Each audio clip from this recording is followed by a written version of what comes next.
So as of Monday, the Department of Justice has actually sued the state of North Carolina in response to their draconian voter restrictions that they have passed through the state legislature. And of course, they're suing under Section 2 of the Voting Rights Act. Now, if you can recall, back in earlier this year, in the summer, the Supreme Court had thrown out Section 5 of the Voting Rights Act, essentially crippling it.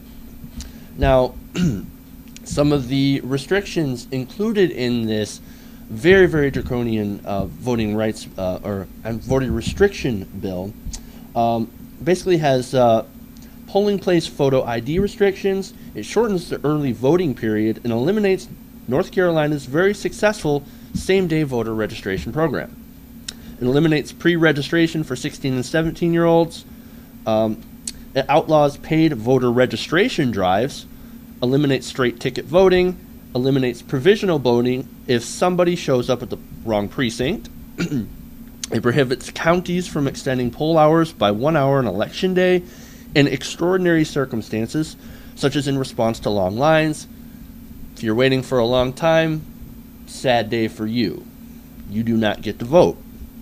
It allows any registered voter of a county to challenge the eligibility of another voter rather than just a voter of the precinct in which the suspect voter is registered.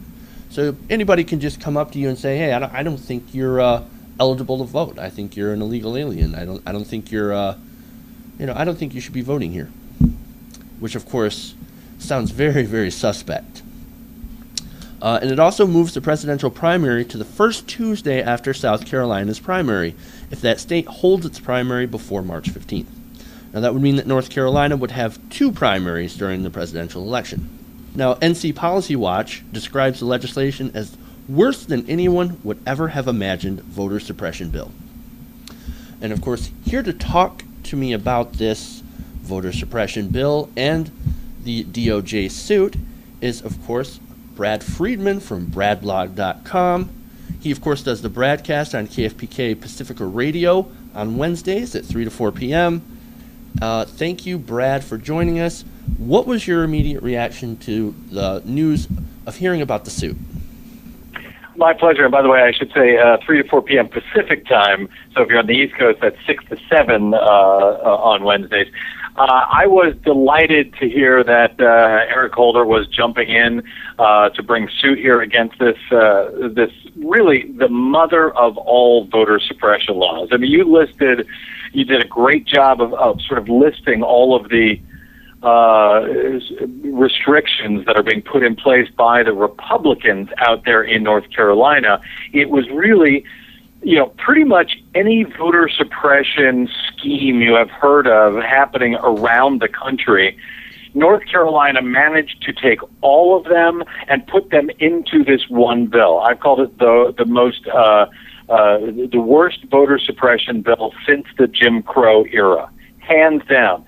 And this comes, by the way, in a state that had been pretty progressive when it came to election laws, particularly for a southern state. I mean, hell, they still have, I guess, as long as they can hang on to it, same-day voter registration. So if you're not registered, you can go to the polls on the same day as the election, register to vote, and then vote immediately. That's very progressive. Hell, we don't even have that out here in California.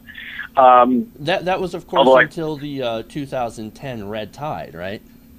Well, it was actually 2012. That was when they also won the governor's mansion.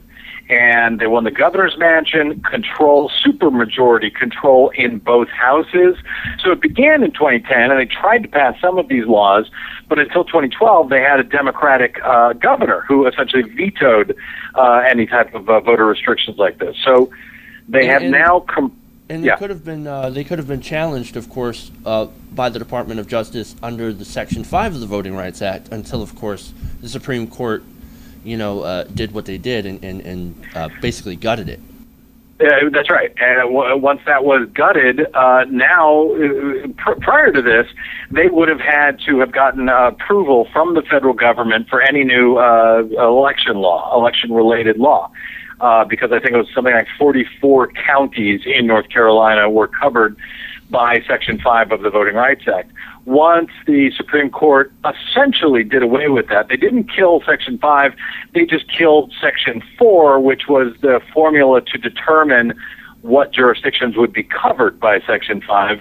And so when they killed Section 4, that meant nobody was required to get preclearance anymore, despite long histories of discrimination, like North Carolina, like Texas, and so forth. So now the DOJ has to sue under a different provision, different section of the Voting Rights Act, in this case, Section 2, which bars racial discrimination in all 50 states, but it's a little bit harder. The burden of proof is a little bit different.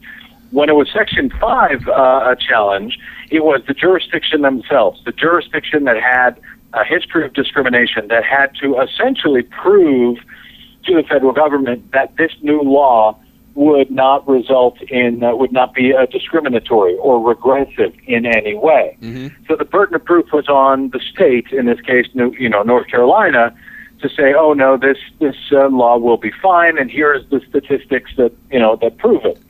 Now, when you sue under Section 2, which is what the Department of Justice is now doing, it's up to the Department of Justice to not only to prove that it will have a discriminatory effect, but also that it will have the intent of discriminating.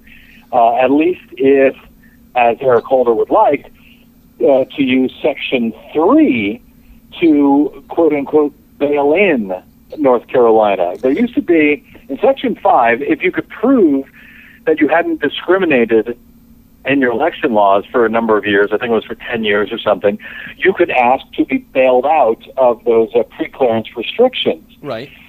But under Section 3, you can actually bail in jurisdictions that have a history of discriminatory laws. And that's what the DOJ is now trying to do. They're trying to say, look, North Carolina passed this discriminatory law. They knew it was discriminatory when they passed it because, in fact, all of the information showing that African Americans would be much more affected by this law, that had all been presented to lawmakers before they passed the law, right? And then they passed it anyway. So they knew it was going to have this effect, and they did it anyway, and because of that, the Department of Justice is arguing North Carolina should be bailed back in to the pre-clearance program and be required to get federal approval before any new laws are taking place. So the DOJ is suing to essentially block the Republican laws that have now been put in place with this Republican supermajority, and they're also asking the courts, to bail them in, to force them to pre-clear their laws, so in the future they can't pass similar laws. Right. It's a dicey question now because we had Section 5 to lean on previously. It was not necessary to bail in entire states the way the DOJ is now asking to be done in North Carolina and in Texas and maybe soon in other states. Right. So this is really an untested strategy. Right. And my question is, first for the Section 2, you said that the DOJ is actually trying to, their key basically in being able to do the suit against North Carolina is Section 2, but you said it has a very, very high burden of proof. Now, how likely do you think that he's able to make the case, and do you think that this would end up back at the Supreme Court, and what do you think will happen if this case is going back to the same Supreme Court that basically destroyed the formula of Section 4? I mean, what do you see happening? That's those are some of the unknowns. I mean, in one case, I think the Section 2 case, where they have to prove that this was a discriminatory law, I think they have a much better chance of winning on that basis to block this particular law. I can't tell you for sure. I don't do predictions, but Section 2 has been used many, many, many times, including in North Carolina, to block discriminatory laws. And the evidence looks pretty good on their side to block a lot of these provisions under Section 2.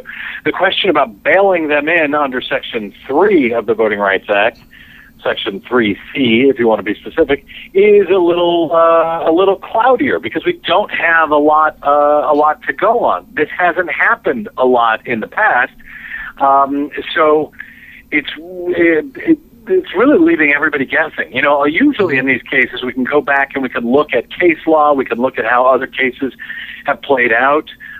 You know, in Texas, for example, we recently wrote at bradblog.com about the challenge to Texas's photo ID restriction that they put in place right after the Supreme Court gutted the Voting Rights Act over the summer. They put in place a law that had already been blocked by the federal government last year. So there was already findings in a court of law that this photo ID restriction is discriminatory. Yeah.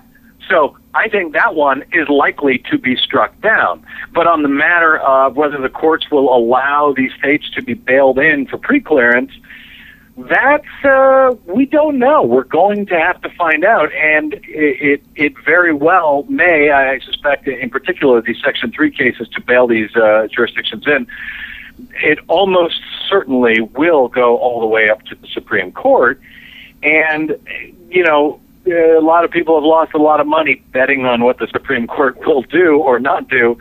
But, you know, I can't imagine that they're looking at what happened after their decision in the Shelby County case, the Voting Rights Act case over the summer, and, you know, not seeing that they got that one completely wrong, and that their claims that, oh, we're in a different era now, we don't need this kind of protection for voters.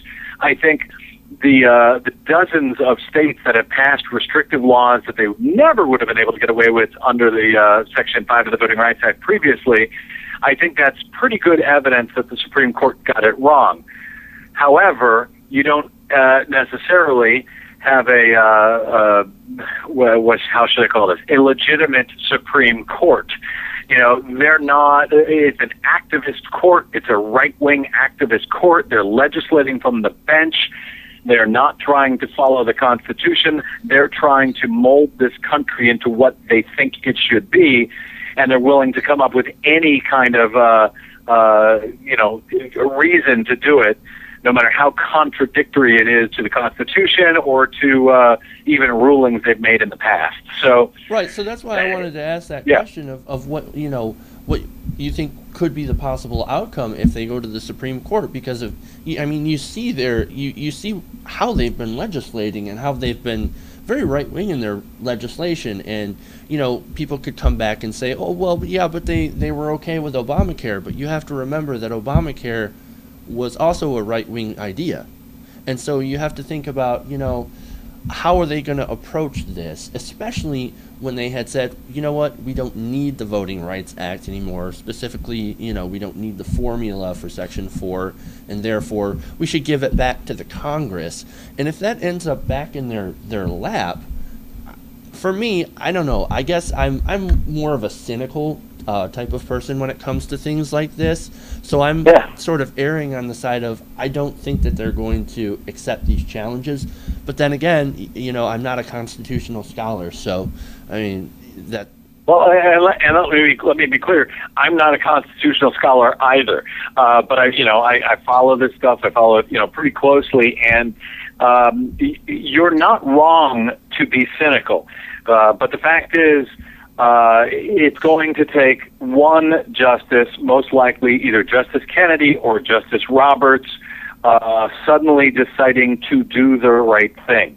And I know that might be a long shot as people are hearing this, but it's only going to take one of those two. I don't expect Scalia or Alito or Thomas to do the right thing, period. But, you know, in one sense, they made the case in their Voting Rights Act decision over the summer that we don't need Section 5 anymore. Essentially, that's what they were saying, because there are, A, it's not needed, and B, there are other provisions of the law that can handle cases like this.